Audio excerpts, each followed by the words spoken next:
সব বেঈমান খাইতেছে কিনা দুনিয়া। তো আল্লাহ তাআলা বলে কুলু ওয়া তামাত্তাউ কালিলান, এই নাফরমান কিছু সময়ের জন্য দুনিয়ার মধ্যে খা, ভোগ কর, ইন্নাকুম মুজরিমুন, কিন্তু মনে রাখিস তুই কিন্তু নাফরমান, তুই কিন্তু পাপী, আমি কিন্তু তোরে ছাড়বো না। কবরের প্রথম রাত থেকে হাসরের ময়দানে আমি দেখবি তুই বান্দা আমি কত কঠিন কত কঠোর। ভাত খাইতে লইছো, খাও বান্দা, এখানে আটকামু না, এখানে আমি জানোয়াররাও আটকাই না, আমি জন্তু জানোয়াররাও খাইতে দেই, তোরে দিতাম না কেন বেটা, খা বেটা। কিন্তু ইন্নাকুম মুজরিমুন, মনে রাখো 7টা বাজে নাস্তা করতে বসছো, আল্লাহ যেন ডাক দিয়ে বলে বেঈমান খা, ঠিক আছে নাস্তা, কিন্তু মনে রাখিস ফজরের নামাজ পড়স নাই, আমি হিসাব রাখছি। রাত 10টা বাজে খাইতে বসছো বেঈমান, ঠিক আছে খা, কিন্তু মনে রাখিস এশার নামাজ পড়ো নাই। ঘর করলা, ফার্নিচার বানাইলা, ঠিক আছে থাকো, তো মনে রাখো এগুলো সুদের টাকা। আবার বলতেছে আল্লাহ মিথ্যাবাদী নাফরমান তোমাদের জন্য বড় বেশি দুর্ভোগ, লাঞ্ছনা, আযাব তোমাদের জন্য।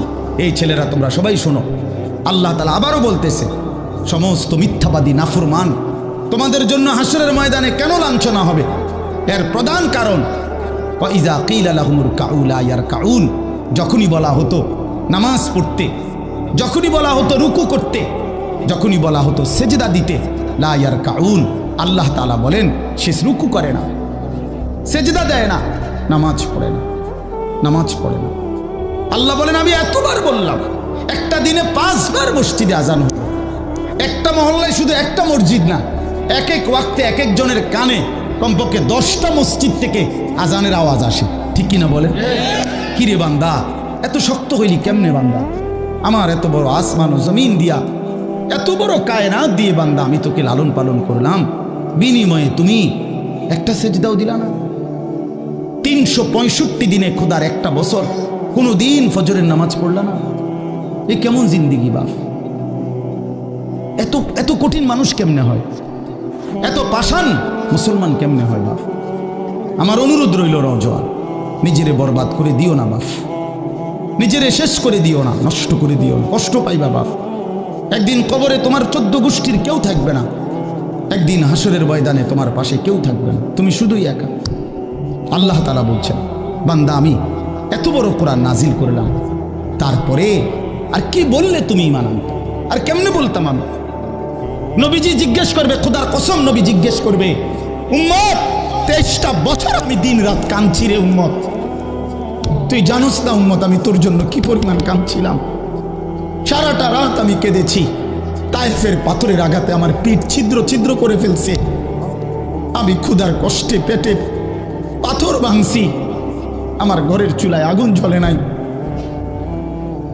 আমি দান্দার শহীদ করে সারাটা দেহ রক্ত মাখা হয়ে বেহুশ হয়ে উহুদের প্রান্তরে পড়েছিলাম, এত কাঁদলাম, এত রক্ত ঝরাইলাম, 23 বছরের বিনিময়ে উম্মত আমি বুঝি তোর কলজাটা নরম করতে পারলাম না।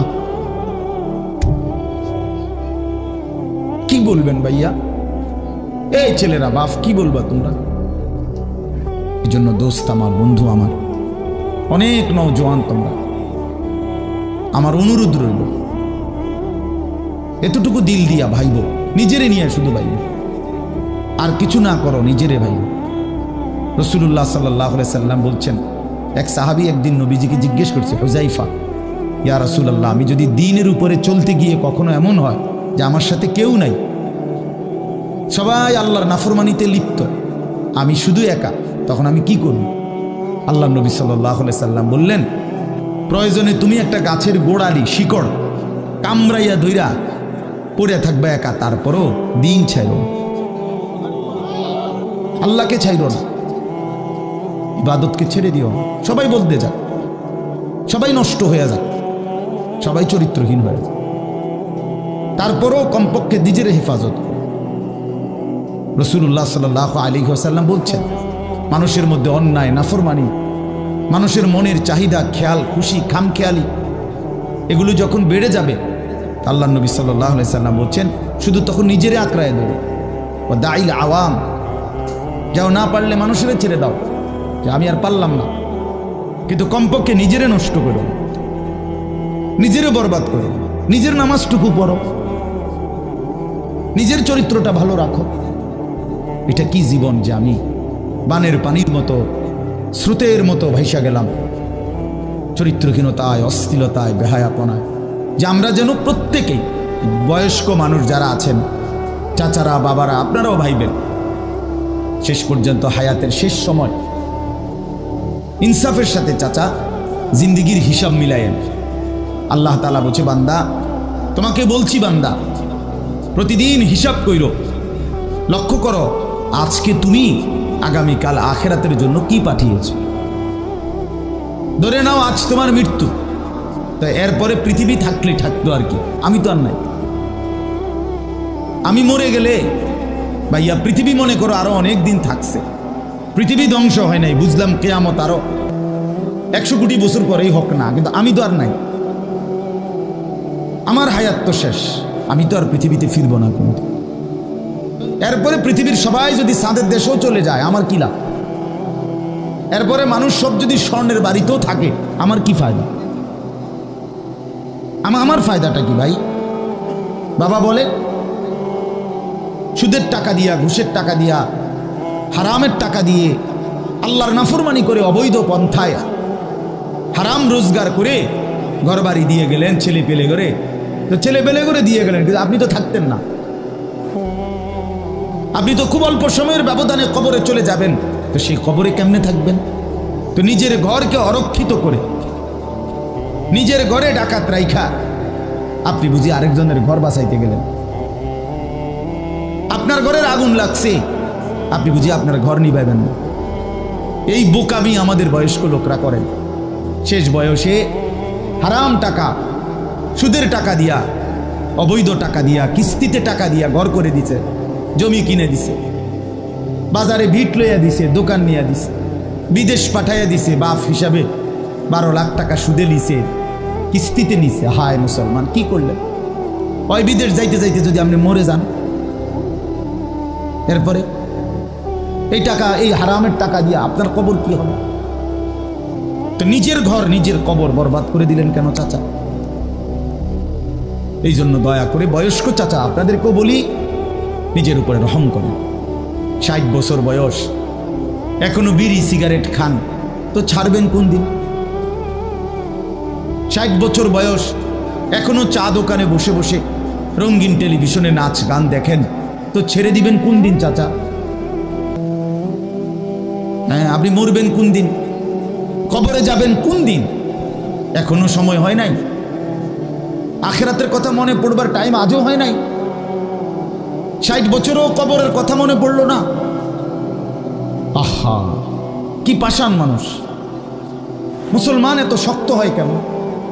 এই জন্য দয়া করে আল্লাহ তাআলা আমাদের কাছে চায়, বান্দা তোমাদের ঈমান, তোমরা মুমিন, তোমরা আমার ঈমানদার বান্দা। এই জন্য আমি তোমাদেরকে বলছি ইত্তাকুল্লাহ, তোমাদেরকে বলছি, আপন মনে করে বলছি, তোমাদের ঈমান আমি নিলাম, তোমাদের মুসলমানের পরিচয়টা আমার দেওয়া।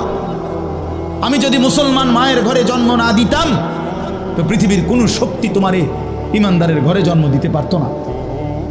আমি বানাইছি বান্দা, মানুষকে তো আমি সৃষ্টি করেছি, স্বামী স্ত্রীর মিশ্র বীর্যের ফোঁটা থেকে আমি বানিয়েছি। তাহলে কোন ঘরে কাকে দেব, কোন দিনের মিলনে কাকে দেব, এ তো আমার ফয়সালা, আল্লাহ তাআলার ফয়সালা। এই জন্য বাপ আমার, আল্লাহ তাআলা আমাদেরকে ঈমান দিয়েছেন, আমাদের মুসলমানের পরিচয় দিয়েছেন।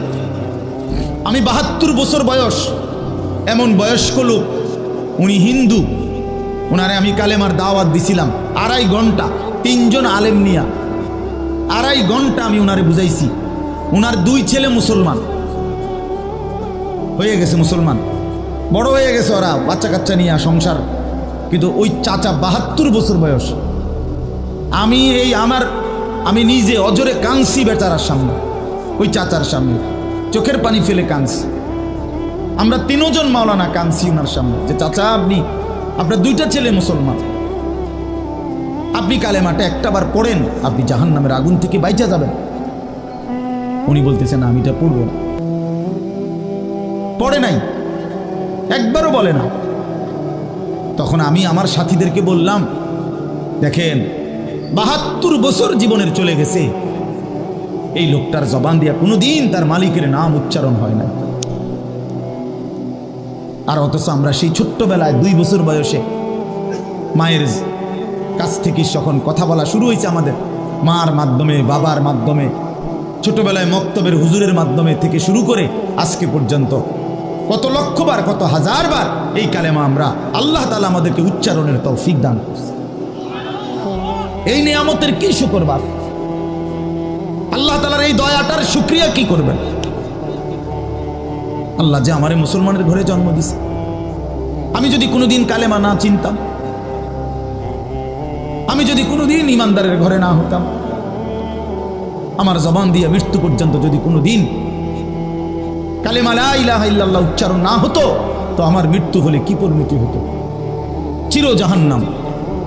পৃথিবীর সমস্ত ভালো কাজও যদি কোনো বেঈমান করে, আল্লাহর কসম হাসরের ময়দানে তার এক কানা করি বিনিময় পাবে না।